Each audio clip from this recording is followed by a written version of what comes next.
بسم الله الرحمن الرحيم. صلى الله عليك يا سيدي ويا مولاي يا أبا عبد الله. صلى الله عليك يا ابن رسول الله يا رحمة الله الواسعة ويا باب نجاة الأمة. غريب يا مظلوم كربلاء، يا ليتنا كنا معكم سادتي فنفوز فوزا عظيما. أما بعد، لقد أرسلت لكم أخي وابن عمي وثقتي من أهل بيتي. Did the people of Kufa betray Imam Hussein alayhi salam? Did the Shia of Ali betray their Imam? Did they really invite their Imam and turn their back to him? Some works mention that the Shia cry over their Imam because they betrayed him. How truthful are these statements? In fact, when looking at history, why did Imam al-Hussein alayhi salam need to send Muslim Ibn Aqil to Kufa? Who was Muslim Ibn Aqil? Did Abu Abdullah al-Hussein alayhi salam know Muslim was going to be killed in Kufa? And if he knew, why would he send his cousin to be killed? Let us examine these important questions and try to understand Kufa and the people of Kufa during that time. Today, Kufa stands as a reminder of its glorious past, its historical landmarks, including the Grand Mosque of Kufa, as well as obviously the shrine of Hani ibn Urwa and Muslim Ibn Aqil. When you go to Kufa and you see the golden dome of Muslim Ibn Aqil besides the Mosque of Kufa, one of the grand mosques in Islam is this Mosque of Kufa, and it attracts millions of pilgrims around the world. Every year, millions of people, if you think about that, go to, for example, the ziyarah of Arba'in, will end up also going towards the city of Kufa and renewing their allegiance to Muslim Ibn Aqil and paying their respect to Muslim Ibn Aqil and praying in Masjid al-Kufa. Kufa, of course, is a center of Islamic scholarship and jurisprudence. And this lives on, this lasting mark of the legacy of Kufa can be seen today. And it has a lasting effect also on the development of Islamic thought and Islamic civilization. The city of Kufa is located obviously in present day Iraq. It holds a significant place in history, being one of the earliest and most important cities of the Muslim world. Let us delve into the rich past of this remarkable city. Kufa was founded in the year 639 during the reign of Umar ibn al-Khattab, and it served as a military camp for the Muslims. The city grew rapidly, attracting not only Arabs but also non-Arabs, soldiers, traders, scholars, and different settlers from different backgrounds came towards the city Kufa, and it became their home. And it was a point where different cultures, different languages, different ideas were seen in the city of Kufa. And you see the intellectual and social growth of this city. And of course, most importantly, it served as the capital of the Muslim Ummah under the leadership of Amir al-Mu'mineen Ali ibn Abi Talib alayhi afdalus salati wassalam, who became the leader of the Muslims, the Caliph, in the 36th year after Hijrah. And he was martyred in Kufa, in Masjid al-Kufa. One of the notable aspects of Kufa was its role in the early development of Islamic thought and the emergence of the school known as the Kufan school. Prominent Islamic scholars resided in Kufa. Prominent personalities resided in Kufa. Prominent Sahabas, companions of the Holy Prophet, resided in Kufa. Tabi'is, those that came after the companions, resided in Kufa. And sometimes you see narrations, for example, attributed to someone who is Kufan. And interestingly, you will notice some schools of thought do not take narrations from anyone that's titled a Kufan. Why? They say because he has too much love for Ali ibn Abi Talib, alayhi afdalus salati wasalam. And the city became a hub for scholarly activities, hosting debates, lectures, discussions on various subjects. Even if you fast forward to the time of Imam al-Sadiq, alayhi afdalus salati wasalam, you hear one of his companions, Ibn Washah, mentioned that I heard from more than 400 scholars. In one narration, 4,000 scholars mention Haddathani Ja'far ibn Muhammad as-Sadiq. And they all were in Masjid al-Kufa. So you see these discussions on various subjects contributing to the intellectual and legal foundations of Islamic civilizations. Kufa's political significance was also seen during its early years. As mentioned, it served as the seat of power for Amir al-Mu'mineen Ali ibn Abi Talib, and also Imam al-Hasan for a short time also lived in the city of Kufa. And it was within the city of Kufa that Imam Ali alayhi salam faced some pivotal challenges, some conflicts that Imam Ali alayhi salam went through a difficult time during those days in the city of Kufa. Kumail, for example, a companion of Amir al-Mu'mineen, speaks about this time where Amir al-Mu'mineen Ali ibn Abi Talib faced, for example, some companions of the Prophet, as well as the wife of the Prophet in the battle of Jamal, and then later on in the battle of Siffin, and then later on, obviously, the battle of Nahrawan. These events had far-reaching consequences for the early Islamic community and shaped, of course, the course of history as we know it today.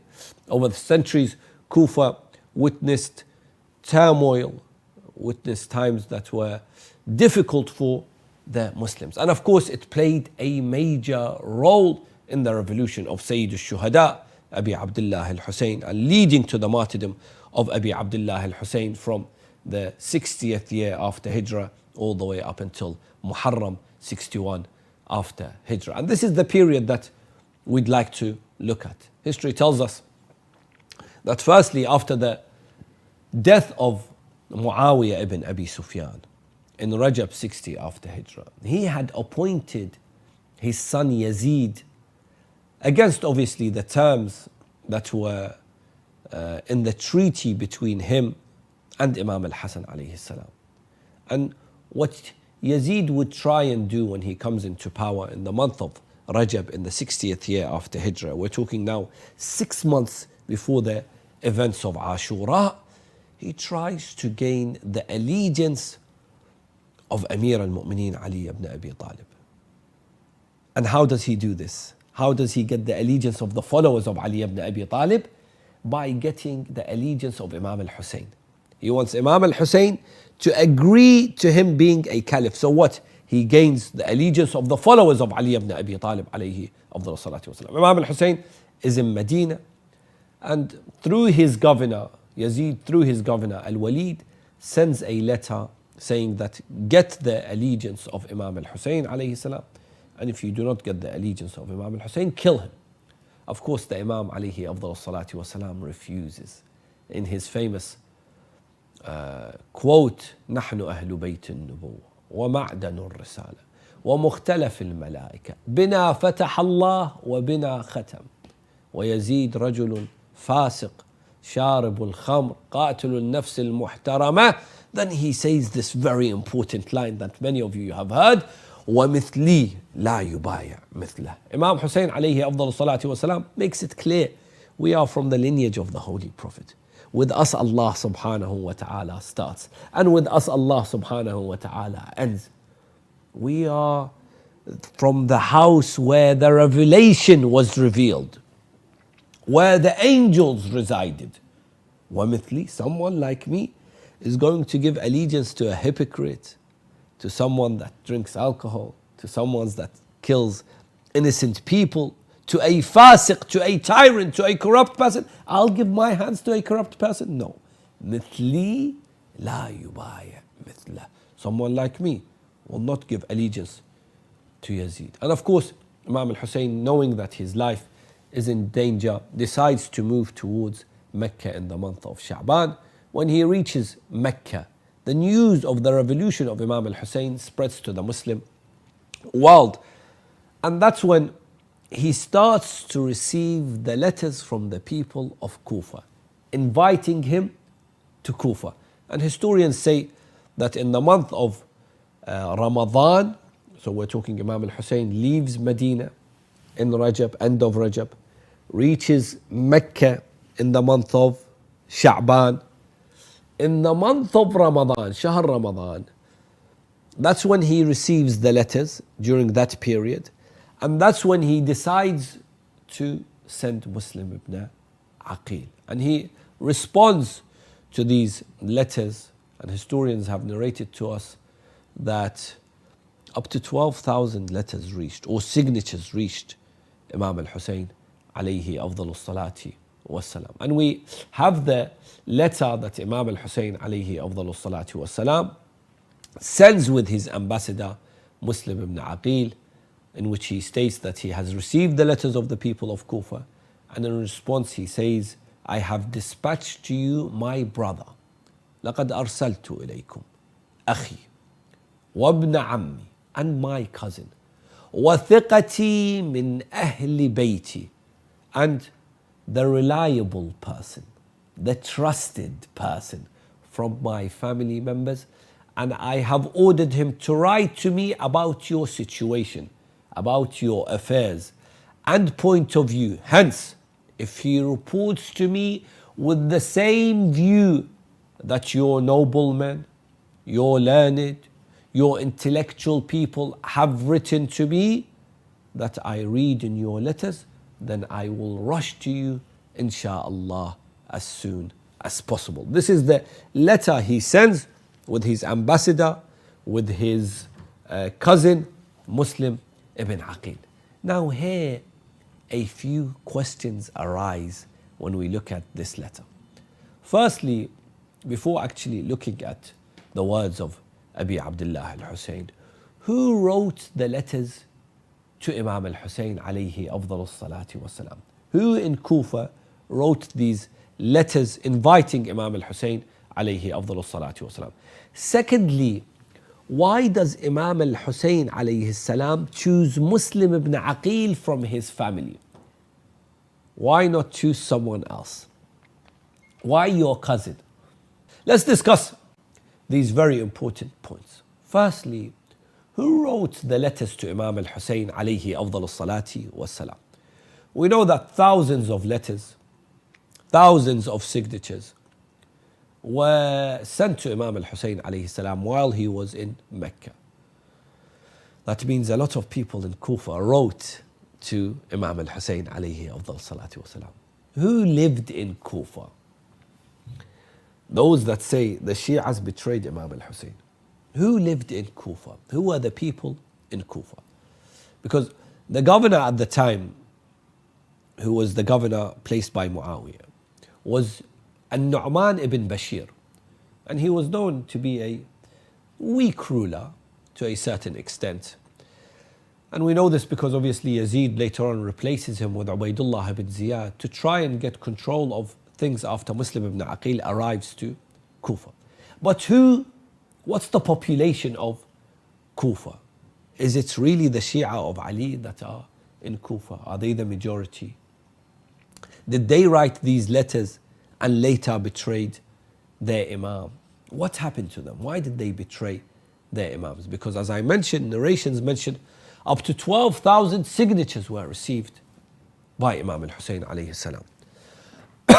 Firstly, the first group of people that actually resided in Kufa were, yes, the Shia of Ali ibn Abi Talib alayhi salam. The likes of, for example, Hani ibn Urwa, Mukhtar al-Thaqafi, Abis, Maytham al-Tammar, Habib ibn Madahir, Muslim ibn Awsaja. They were the majority of Shia around the world in Kufa. But they were a minority in Kufa. What do I mean? I mean, if I was to say the Shia population, majority in Europe are from London. The majority of Shia in Europe are, for example, in the United Kingdom. Does that mean in the United Kingdom, in London, the majority of people are Shia? Are we the majority today? No, we're not. But what we're saying is the majority of the Shia around the world in that time were probably in Kufa. But in Kufa itself, they were a minority. These were the first group of people that lived in Kufa and wrote to Imam al-Hussein. The second group that lived in Kufa, they were a group that were against the Umayyads to a certain extent. They were against Yazid being in power, but not necessarily the Shia of Ali. What do I mean? I mean, they, for example, saw the first and the second as rightful caliphs. And they also saw Imam Ali as a rightful caliph. But they don't believe in the imamate of Imam Ali alayhi salam over the others. They don't see him as the true successor of the Holy Prophet sallallahu alayhi wa sallam. But at the same time, they were what? They were against Yazid being in power. And this was something that, for example, we see and during the life of Imam Ali alayhi salam, when he speaks to his army, sometimes his army, he tells them, let's go out and fight. They tell him it's too hot, or it's too cold, or we don't want to leave our families. This army of Imam Ali alayhi salam, and there's in Nahj al-Balagha and in other works, you see Imam Ali tell his army off. And some people say, look, Imam Ali is now what? Speaking against his own Shia. Not necessarily. The army is not all followers of Amir al-Mu'mineen Ali ibn Abi Talib as Shi'as. The army could be what? The army could be the state's army.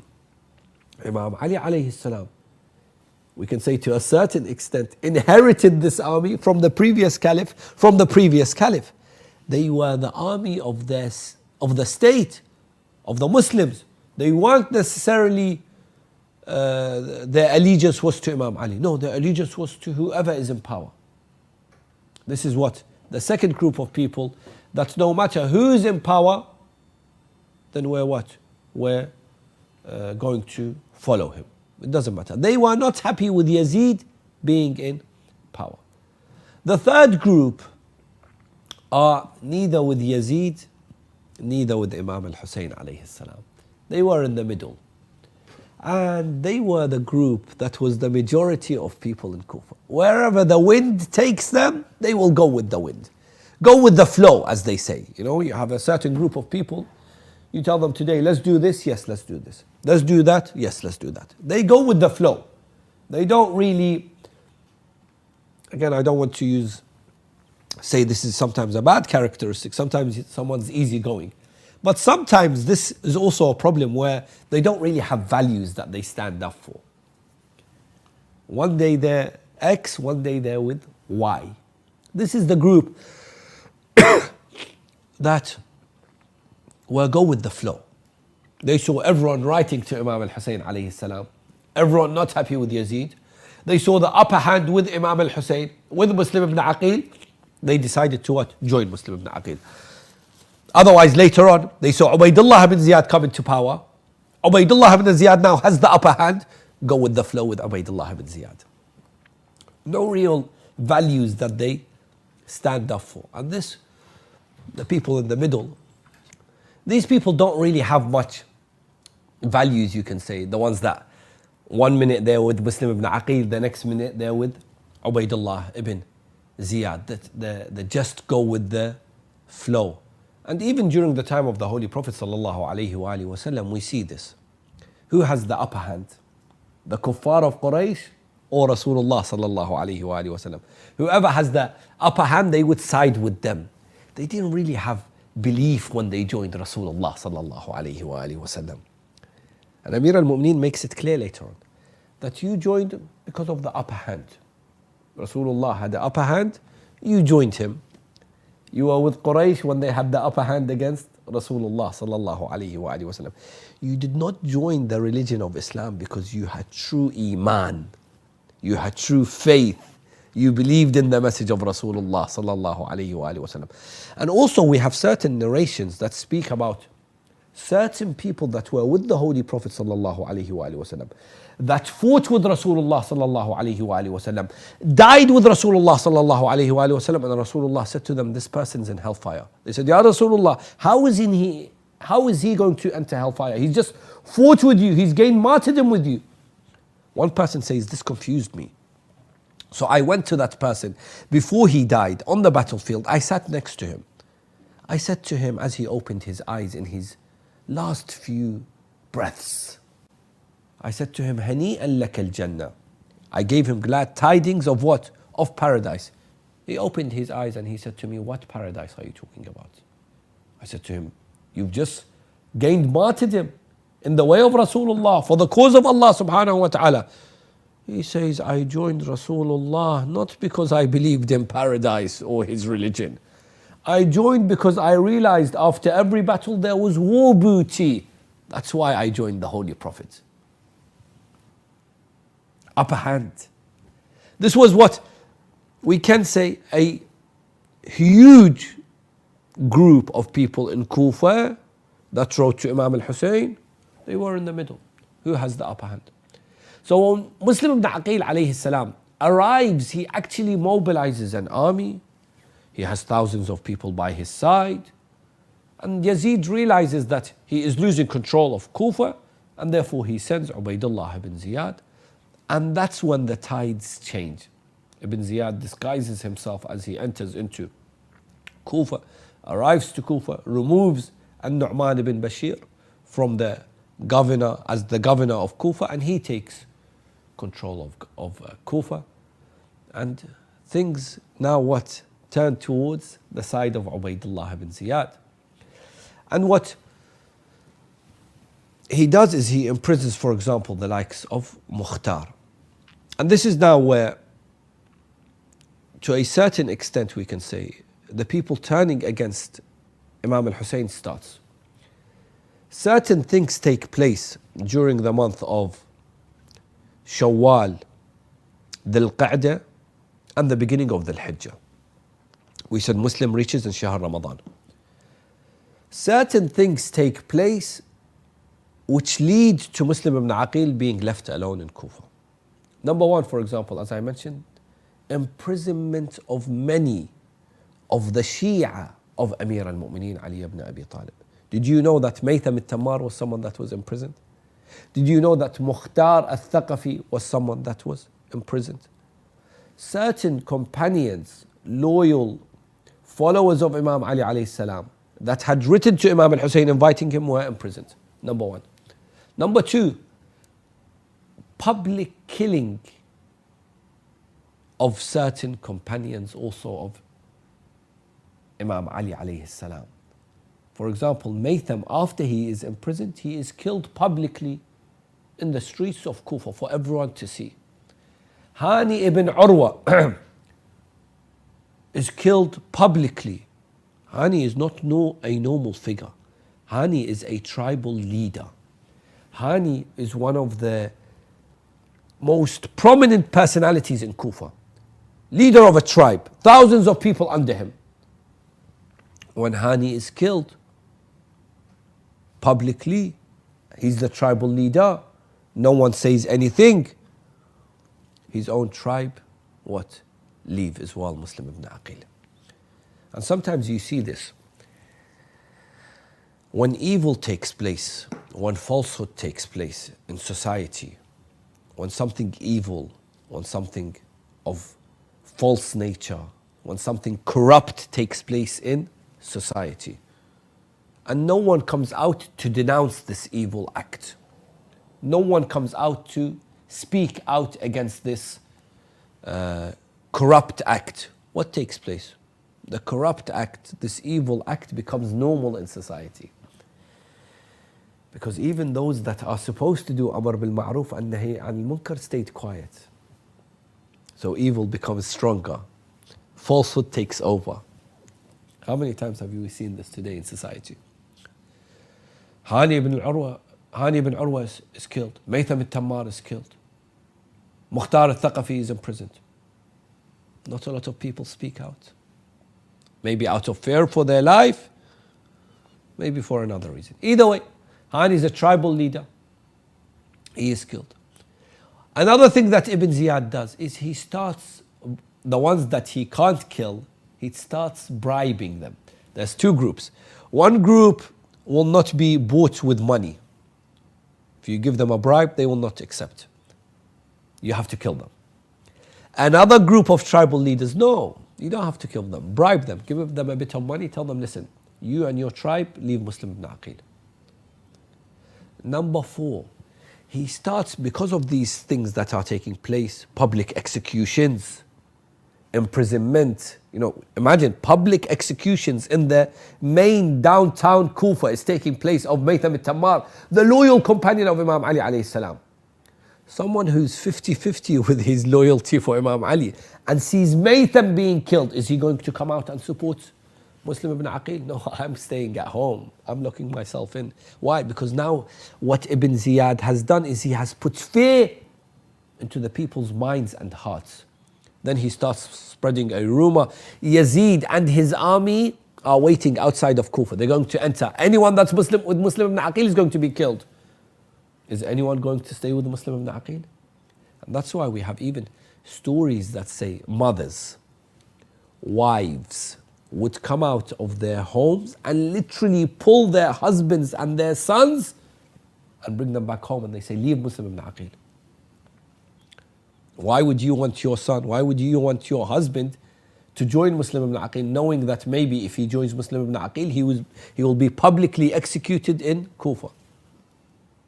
Therefore, you notice, Muslim is now left with only a handful of people. Number 5, what Ibn Ziyad does is he deports many of the followers of the Ahlul Bayt outside of Kufa. Deports them. Kicks them out their homes. In some narrations, 50,000 people in that period were deported outside of Kufa towards Khurasan. And this is a tactic that's also used by tyrants today. Only in the last century, the tyrant Saddam deported thousands, if not close to 1 million, if not more, of the Shia that lived in Iraq, saying what? Saying you've got ties with another country, so you're not Iraqi, you're deported. Many people were taken out of their homes in the middle of the night, without even being able to take any of their belongings. Whatever they can pick up in their hand, and they were deported. This took place also in Kufa. Number 6, he closed all the roads and he placed checkpoints to all the roads leading outside and inside of Kufa.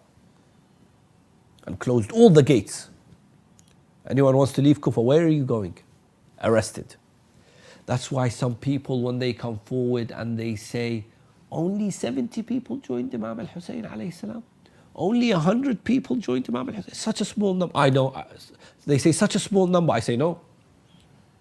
Not necessarily. The fact that Imam Hussein managed to get that many people, knowing that Kufa was under siege, knowing that people couldn't leave even Kufa, is quite a huge number. Someone says, where do you get this from? Where are you building this assumption from? When you read the story of Habib ibn Madahir and how he had to join Imam al-Hussein, what's the story? That in the middle of the night, after he receives the letter from Imam al-Hussein, inviting him to join him in Karbala, after he kisses that holy letter, in the middle of the night, he has to what? Go out secretly and join Imam al-Hussein alayhi afdal salati wassalam.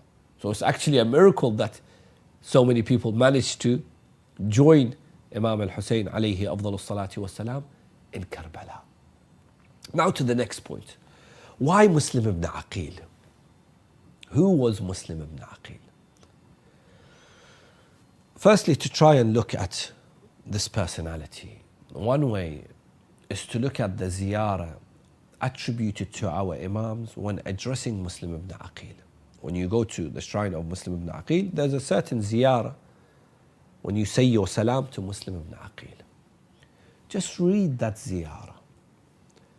That ziyarah shows you and explains to you who Muslim Ibn Aqil is. Because Imam al-Hussein alayhi afdal salati wassalam says, وَثِقَتِي مِنْ أَهْلِ بَيْتِي. If you want to know the position of Muslim Ibn Aqil, you look at the words of Ma'sumin speaking about Muslim Ibn Aqil. Imam al-Hussein says, ثِقَتي, أخي, my brother. He calls him my brother. He's not his blood brother, he's his cousin. وَابْنَ عَمِّي وَثِقَتِي مِنْ أَهْلِ بَيْتِي. The trusted one from my families. And when you notice the ziyarah of Muslim Ibn Aqil, and you place the ziyarah next to the ziyarah of Abu al-Fadl al-Abbas alayhi salam, you see many similarities between the words used in the ziyarah of Muslim and the words used in the ziyarah of Abu al-Fadl al-Abbas. Hence why Abu al-Fadl al-Abbas is Bab al-Hawaij and Muslim Ibn Aqil is also Bab al-Hawaij. The high merit, the high status of Muslim Ibn Aqil from the ziyarah. Number two, from the letter itself, which I just explained, that Imam al-Hussein says, my brother, my cousin, and the trusted one from my family. Number three, Imam al-Hussein, when he is sending someone to represent him, is he going to send anyone? No. He will send someone that is his true representation when he says, he is what? He is my ambassador. That's why many of our historians mention that Muslim Ibn Aqil was a faqih, a jurist, a scholar in religion, because he's representing who? He's representing Imam al-Hussein alayhi afdal salatu wasalam. Many people might come to Muslim Ibn Aqil while he's in Kufa and ask him religious questions. Imam al-Hussein is going to send anyone to answer these questions? No. Someone that knows his religion inside out.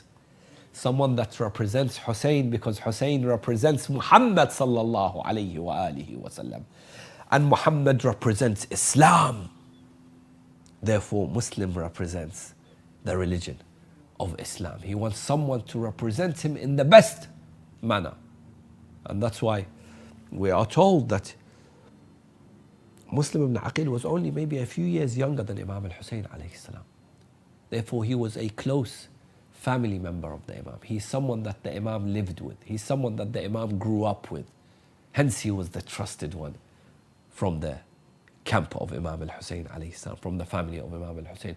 And when we look at the final stages of the life of Muslim Ibn Aqil, we see how steadfast he was, how brave he was, how truthful he was, how he was a true man who was from the lineage of Abu Talib. Rasulullah sallallahu alayhi wa alihi wa sallam says, لو ولد أبو طالب الناس كلهم لكانوا شجعانا. If Abu Talib had given birth to everyone, he would have given birth to what? Courageous men. Shuja'an, brave men. In one narration, Amir al-Mu'mineen looks at the Holy Prophet sallallahu alayhi wa alihi wa sallam and he tells him, Ya Rasulullah, do you love my brother Akil? Rasulullah responds by saying, yes, I do. But I love him, hubban, a double love. Twice the love I love him. Why, Ya Rasulullah? He says, one, because of him and who his father is. Because of his own personality. I love him because of who he is, and also because of who his father is. His father, of course, is Abu Talib. And because, two, his son will be killed for the love of your son. And believers will shed tears for him, and the angels in the heavens shall send their salutations upon him. Allahu Akbar. Rasulullah says that I love Aqil because of who he is and because of who his father is. And I also love Aqil because of who his son is, Muslim Ibn Aqil, who will what? Who will sacrifice himself for Aba Abdullah al-Hussein. And people will shed tears for him. And the angels will what? Send their salutations upon him. Now you understand the merits of Muslim. Now you understand who Muslim Ibn Aqil is. Now you understand the status of Muslim Ibn Aqil. He was of course the eldest son of the brother of Imam Amir al-Mu'mineen, Akil. And Akil is mentioned that he had many sons. And interestingly, out of the martyrs of Karbala, out of the family members of Imam al-Hussein, the majority of the family members were from the lineage of Akil. That's why I see many narrations later try to what? Say Akil or paint Akil in a negative manner. Because why? Because the sons of Akil were the ones that were loyal to the path of the Ahlul Bayt. That's why on the night of Ashura, Imam al-Hussein, when he tests his companions on that night and he tells them that it's the middle of the night, we're going to turn the candles off, take someone from your companions, from your family members and leave, because the enemies, they want me, they don't want you. Of course, all the companions stay loyal, they all stand up and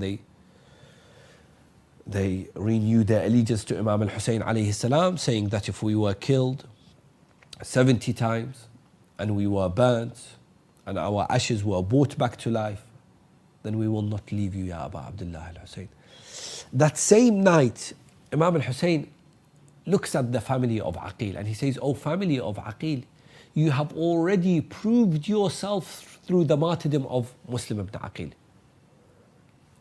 You need to go now. You don't need to stay with me."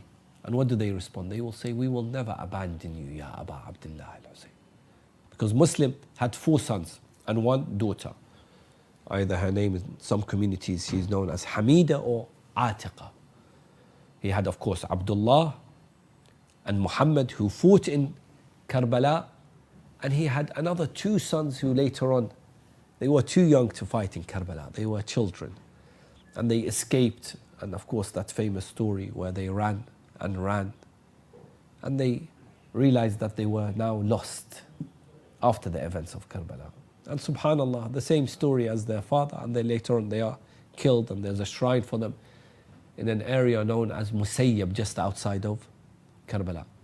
So this makes it clear that Imam alayhi salam chose Muslim Ibn Aqil for this mission. Why? As we mentioned, because Muslim suited Kufa. He grew up with Imam al-Hussein. At one point in his life, he lived in the city of Kufa. He knows the companions of Imam Ali in the city of Kufa. So for that reason, Imam Hussein sends him. He knows the city. 2, Muslim, as I mentioned, was a scholar, a jurist, answers the questions of the people. 3, Muslim was someone that was pious, God-fearing, and could be trusted by Imam al-Hussein alayhi afdal salatu wasalam. 4, Muslim was an eloquent person like his uncle Amir al-Mu'mineen Ali ibn Abi Talib, someone that spoke with balagha, and this was something that we see in anyone that lived in the house of Ali ibn Abi Talib. When he is captured, you see his eloquence. When he is captured by Ubaydullah ibn Ziyad's army and he's brought to the palace of Ubaydullah ibn Ziyad, there's a certain conversation that historians have mentioned. It shows you the bravery, the courage, and the eloquence of Muslim Ibn Aqil. As he is brought in chains in front of Ubaydullah ibn Ziyad, one of the soldiers tells him, "Sallim ala al-Amir." Send your salam to the Amir, to the Caliph, to the leader. What does he say? "Ma huwa li bi Amir." He's not my leader. My leader is Hussein ibn Ali. "Ma huwa li bi Amir." Ibn Ziyad hears this. He tells him, whether you say salam or you do not say salam to me, you are going to be killed. Imagine you've just fought for a very long period. You've been now injured, you're bleeding, people have thrown stones at you, people have hit you with their swords, you've got injuries all over your body. And now you're facing the tyrant of your time, and you're tired, and you're thirsty. How does he respond? He says, I pray to Allah subhanahu wa ta'ala to grant me martyrdom on the hands of the worst of his creation. Ibn Ziyad then tells him, why did you round up the people against their Imam, and you caused division in the Muslim Ummah, and you caused a fitna between the people? Muslim says, the person who caused division is Muawiyah and his son. And the person who caused fitna is you and your father Ziad. Ibn Ziyad then tells him, do you think the leadership belongs to your family? Do you think it belongs to you? Look at the eloquence of Muslim Ibn Aqil. He says, ما هو الظن ولكن هو اليقين. It's not what I think. I know it belongs to my family.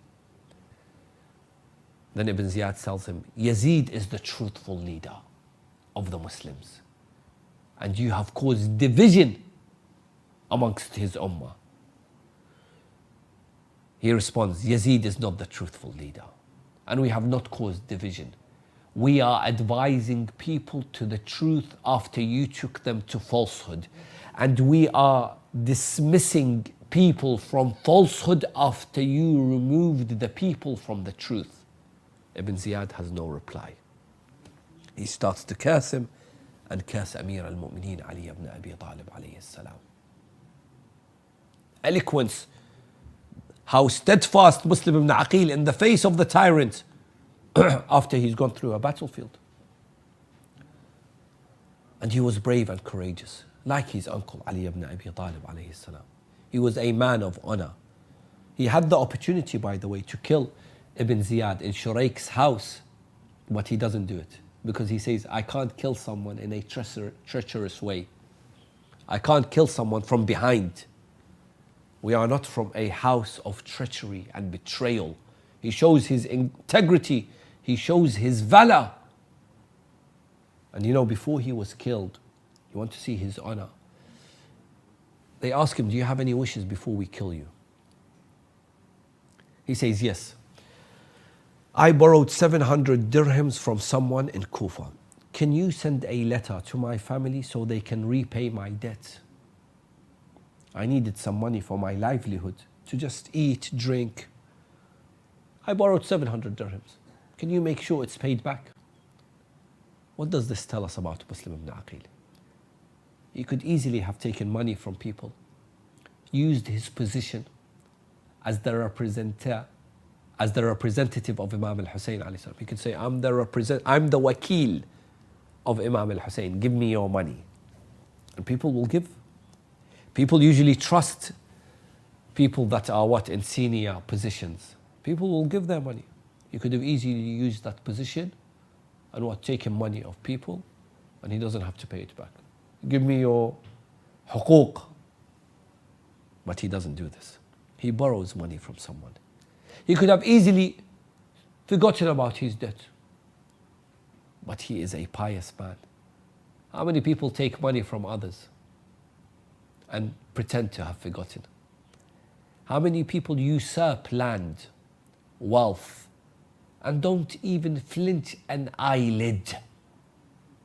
How many people have filled their bellies with haram money, but not Muslim Ibn Aqil? He says, I've borrowed 700 dirhams, please make sure you return it. Get my family to return it back to this person. Number 3, those that say Imam al-Hussein went out for power. If you want power, you need wealth. This rebucks this idea, this misconception that Imam came out for power. If he wanted power, his own ambassador, representative, wouldn't need to borrow money for his own livelihood. We must understand Muslim wasn't a normal personality. He was brought up in the house of Ali ibn Abi Talib alayhi afdal salatu wassalam. This is the position of Muslim. When he reaches to Kufa, of course, he stays in the house of Mukhtar al-Thaqafi. And then Mukhtar gathers people and waits outside the city. And Muslim writes to the Imam telling him that, Imam, come towards us. And of course, later on he moves to the house of Hani ibn Urwa. And then by the time Ibn Ziad, as I mentioned, comes to power, the situation becomes very tense. Because of the killings that take place, Kufa becomes a hostile city. The imprisonment, the fear, the terror, the people's minds, the bribery, and then Muslim is left alone. Now let's look at the main question before we look at the martyrdom of Muslim Ibn Aqil. Did the people of Kufa betray Imam al-Hussein? Did the Shia betray Imam al-Hussein alayhi afdal salatu wassalam?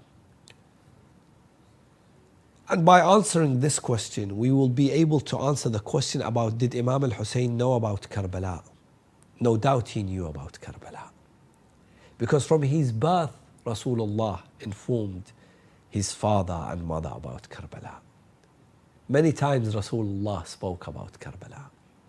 There are many examples to tell us that Imam al-Hussein knew about his own martyrdom.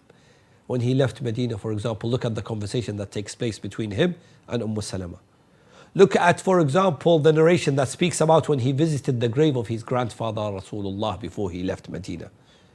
And of course, another great example to show you even before the martyrdom of Imam's companion Muslim Ibn Aqil, even before the martyrdom of Muslim in Kufa, Imam makes it clear that I know that I will be killed in Karbala.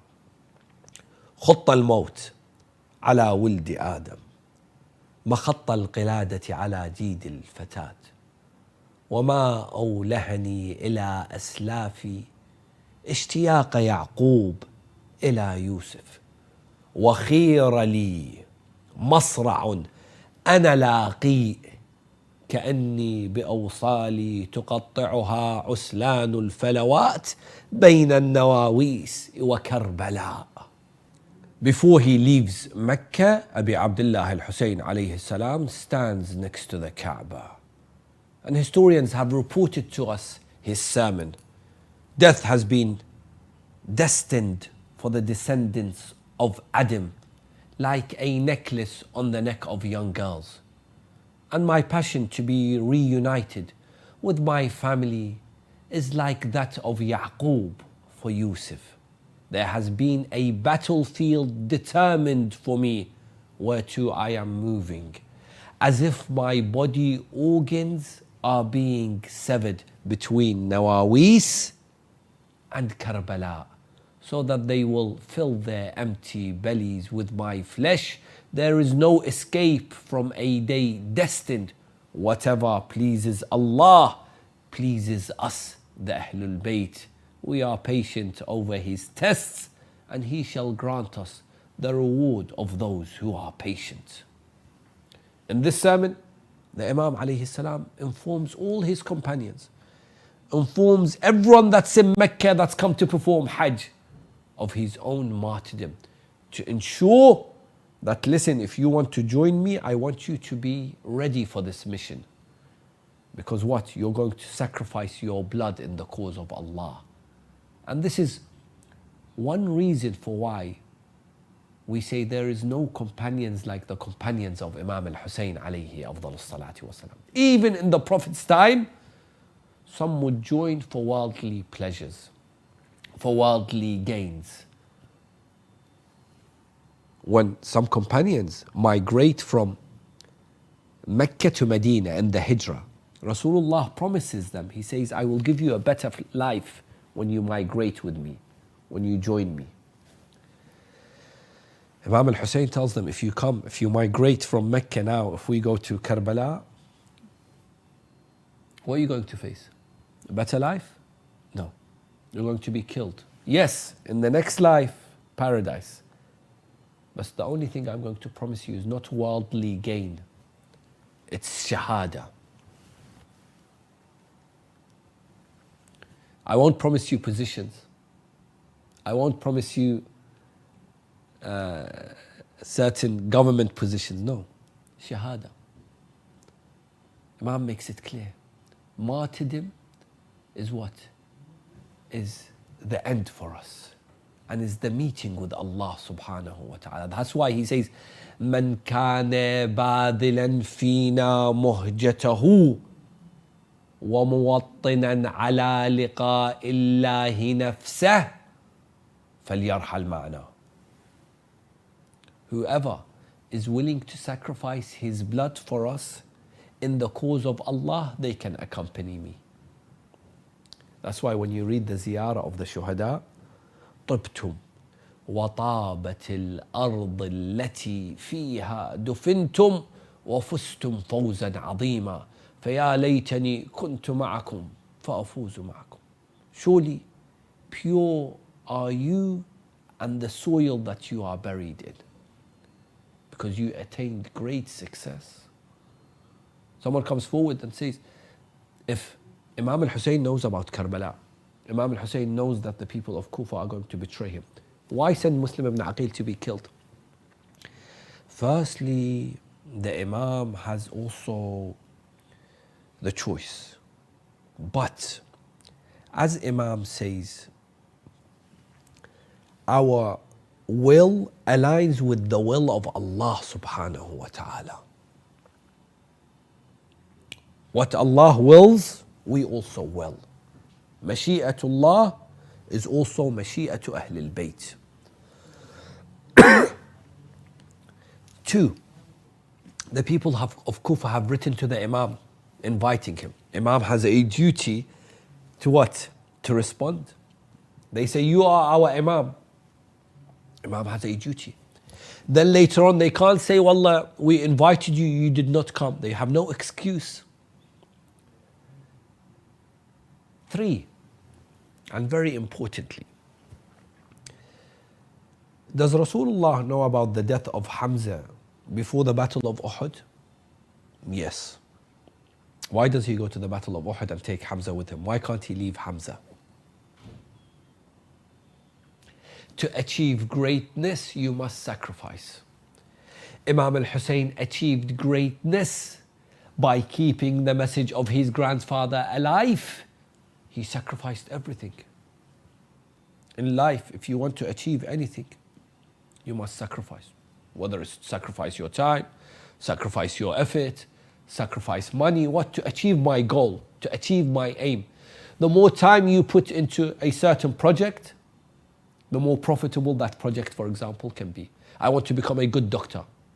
I want to become a good sports player. I want to become a good engineer. I want to become a scholar in a particular subject.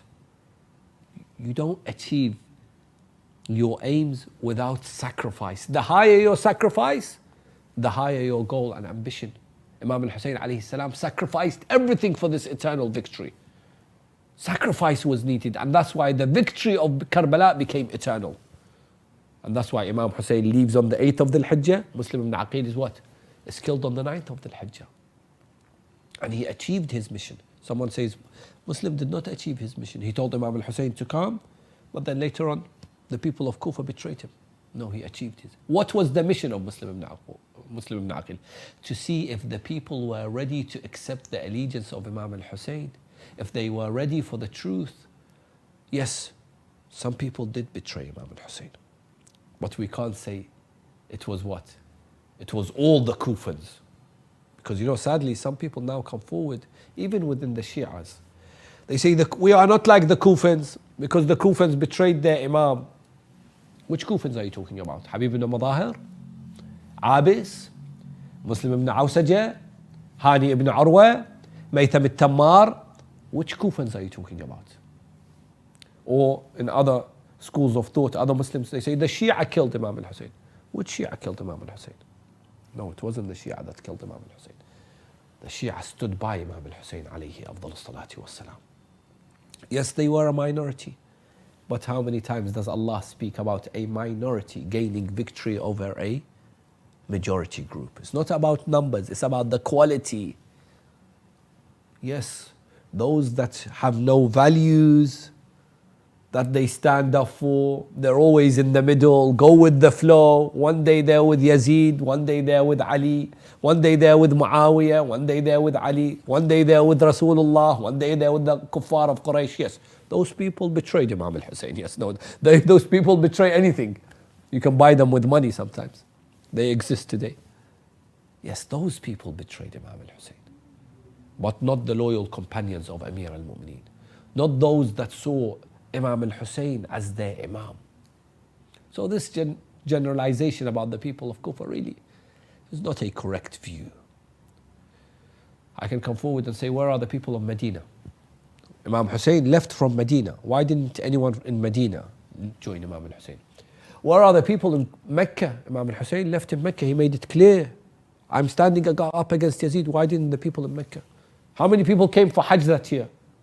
Well, the Muslims betrayed him. How many Muslims came for Hajj that year? Can someone come forward and say the Muslims that came for Hajj, they betrayed him. They should have joined him. And therefore, Muslim achieved his mission. Muslim was someone that was the trusted one from the Ahlul Bayt. And on a night like this, we see the sacrifice of the first martyr of Ashura, even though he did not die in Ashura. The first martyr of Karbala, even though he did not die in Karbala. Muslim Ibn Aqil. After he prays his Salat al-Isha, he turns around and he notices that he is all alone in Kufa. He goes out in the middle of the night, all alone in the city of his uncle, Amir al-Mu'mineen. Yes, Amir al-Mu'mineen once lived in this city. Muslim also lived in this city of Kufa one day. Yes, he comes out from Masjid al-Kufa all alone, not knowing where to go. He is a stranger in this city. He stands next to a door of a house. He stays standing there, not knowing where to go. A woman comes out. She sees Muslim Ibn Aqil standing there. She tells him, what can I do for you? He tells her, can I get some water to drink? She brings him some water. He drinks the water. Then she goes back inside. She comes out. She finds Muslim Ibn Aqil standing there. She tells him, oh man, I do not allow you to stand next to my house. I am a woman and I also have my daughter at home. And you are someone that are not allowed to stand next to my house. You are a stranger to me. You are scaring me. Move away from my door. He tells her, oh lady, I ask you to allow me to stay for one night in your house, and I will make sure that my uncle and my ancestors will repay you for your good deed on the day of judgment. She listens to his words. She's confused. Repay me on the day of judgment? Your ancestors, who are you? He tells her, I am a stranger in this city. I am Muslim Ibn Aqil. Muslim, the nephew of Amir al-Mu'mineen, the grandson of the Holy Prophet, from the lineage of Abu Talib, from the family of the Ahlul Bayt. Ahlan wa sahlan. Come in, my master. Of course you can stay next to us tonight. He stays that night in the house of this woman known as Taw'ah. He's in dua and supplication and prayer all night. Yes, Taw'ah brings him some food to eat. He does not eat any of the food. He is in dua and supplication. And then he rests his eyes for a few moments. Yes, after Fajr, this woman Taw'ah, she has an evil son who notices that his mother keeps going into the room and outside, an extra room they have. He goes into the room, he sees Muslim Ibn Aqil. He goes towards Ibn Ziyad's palace, knowing that there is a reward for whoever brings Muslim Ibn Aqil to him. He informs Ibn Ziyad that Muslim is in our house. Ibn Ziyad sends an army towards the house of this woman Taw'ah. They surround the house. Muslim Ibn Aqil stands up. He takes his sword. He thanks Taw'ah. He will tell her, I will make sure that my uncle Amir al-Mu'mineen will quench your thirst on the day of judgment. Thank you for allowing me to stay this one night. He comes out fighting bravely. killing so many of the enemies until he is what? He is all alone. The general of the army of Ibn Ziyad, he sends a message to Ibn Ziyad. He tells him, send us more men. Ibn Ziyad tells him, you are fighting one man. Why do you need so many men? I've sent over 100 men to fight against one man. He tells him, you do not know who we are fighting. We are fighting the one whose blood is from who? Is from Amir al-Mu'mineen. He is reminding us of Ali ibn Abi Talib in this battlefield. Yes? They send more men to fight Muslim Ibn Aqil. He continues to fight bravely against the army. They cannot defeat him. They cannot kill Muslim Ibn Aqil. He is from the lineage of Abu Talib. He is reminding them of his uncle Ali. They turn towards deception. They dig a hole somewhere where Muslim is fighting. Then they corner Muslim Ibn Aqil and he falls into this hole, that he is trapped in. When he falls into this hole, the army surround him. They start throwing their arrows, their spears at Muslim Ibn Aqil. Even stones are thrown at Muslim Ibn Aqil. Then they place Muslim in a rope, his hands and his feet in a rope, and they drag him towards Ibn Ziyad. Ibn Ziyad then asks that he is taken to the rooftop. He is beheaded and he is killed, and his body is thrown from the top of the roof.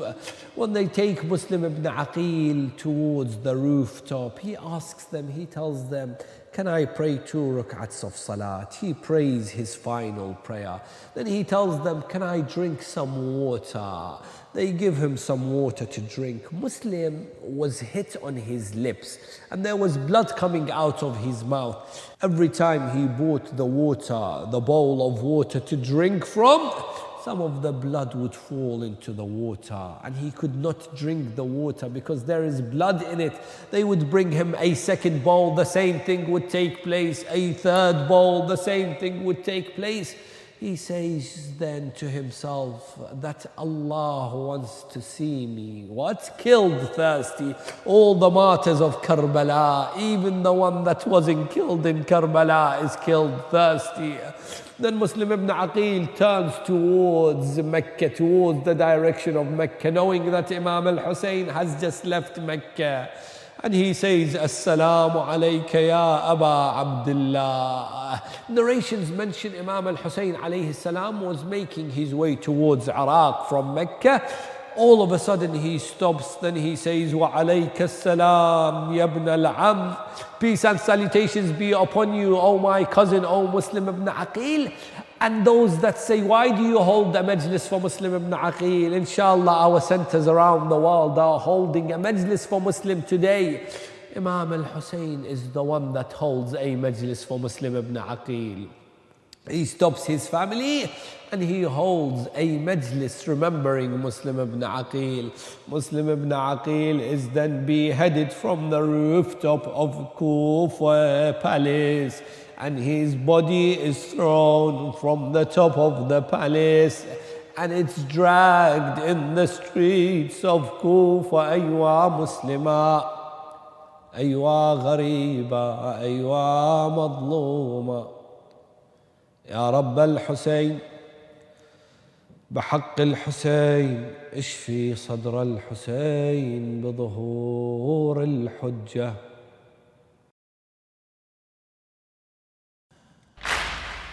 Where is our Father? We're looking for Him. The sons of Muslims say, where is our Father? We're looking for Him. Where is our Father? We're looking for Him. His name is Muslim. His name is Muslim. his name is Muslim. Where is our father? We're looking for him. Where is our father? We're looking for him. His name is Muslim. His name is Muslim. His name is Muslim. When the tents were on fire, everything scattered. They were two roses that with the wind fluttered. When the tents were on fire, everything scattered.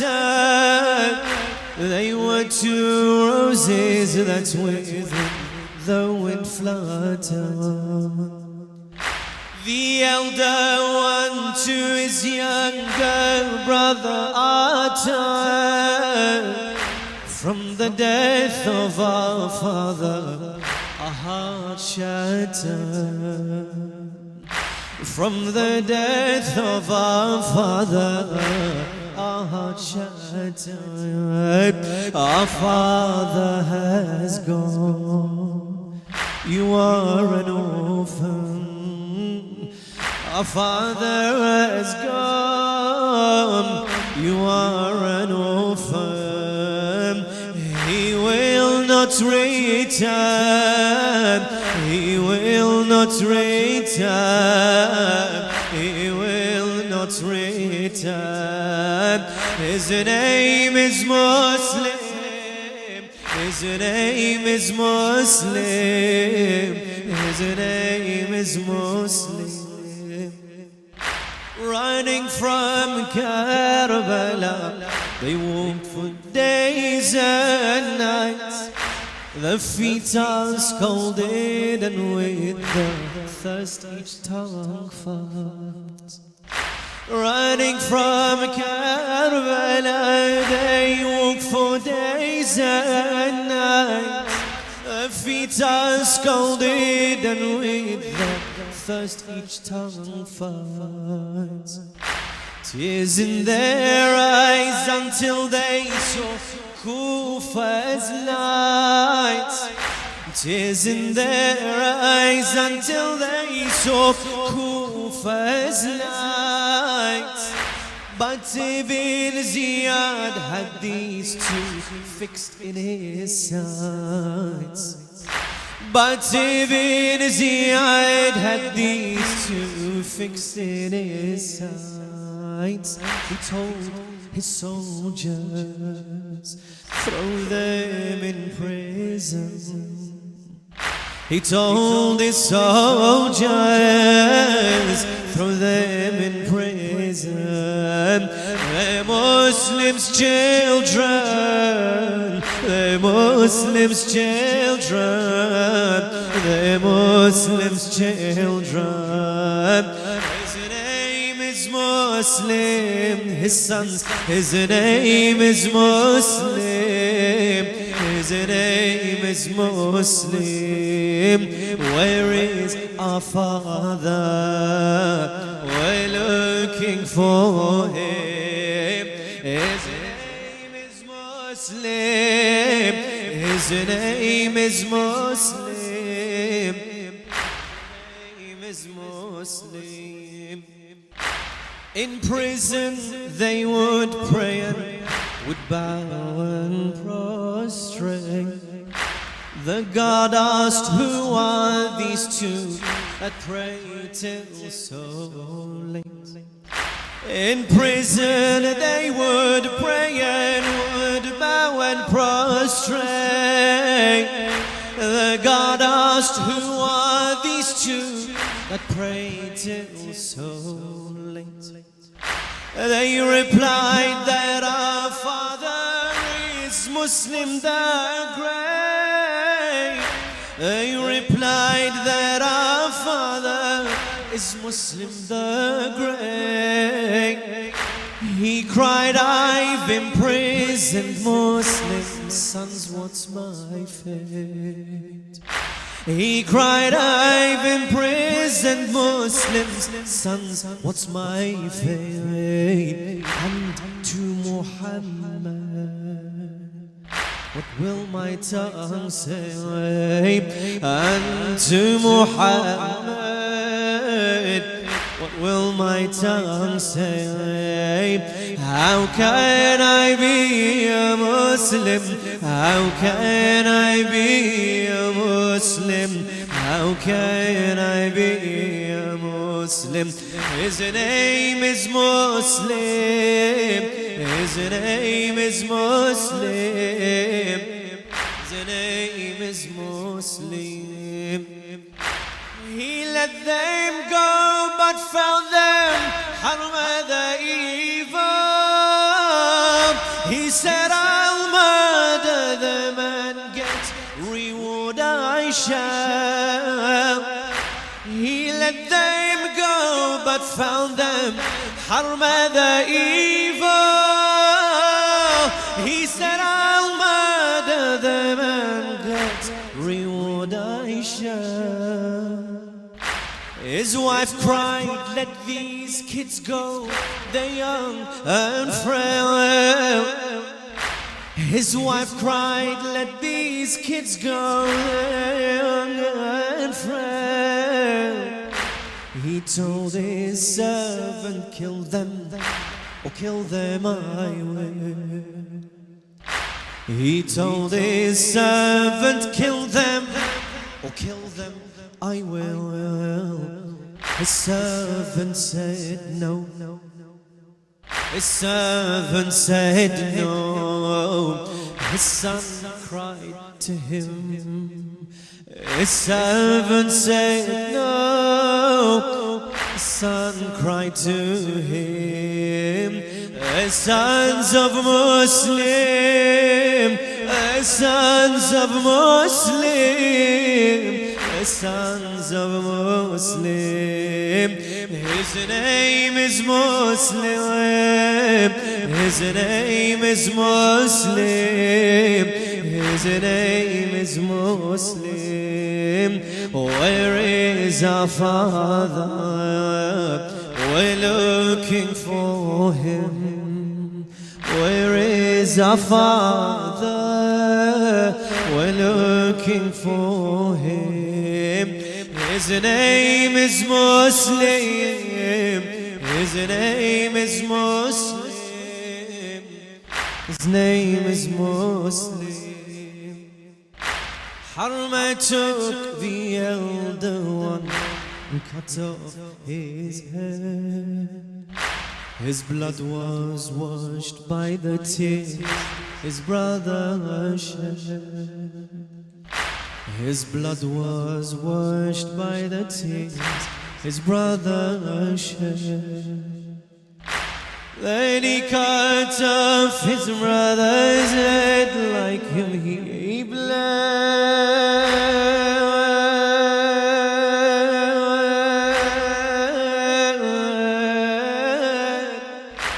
And to Ibn Ziad's palace the heads were led.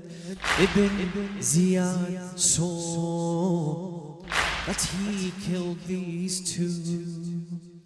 Ibn Ziad saw that he killed these two. He asked him, are you Muslim? He asked him, are you Muslim? He asked him, are you Muslim? Where is our Father?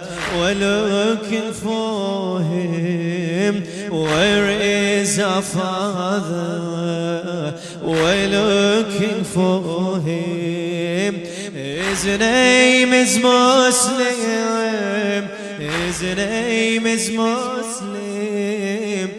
His name is Muslim. When the giants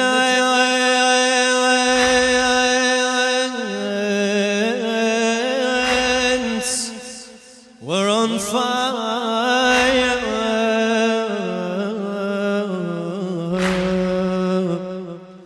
Hussein, when the tents were on fire, everything scattered. They were two roses.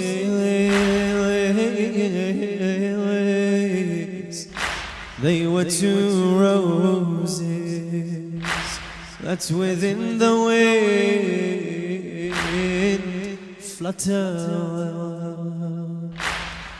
The elder one, the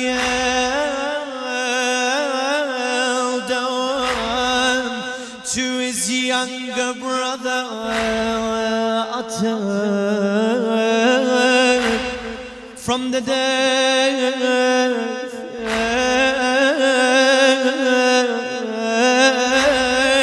of our father,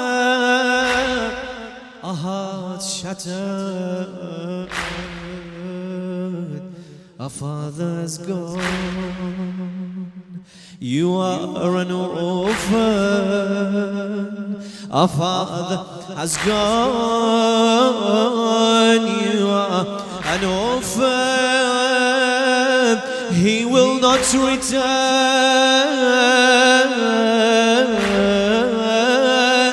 He will not return. He will not return.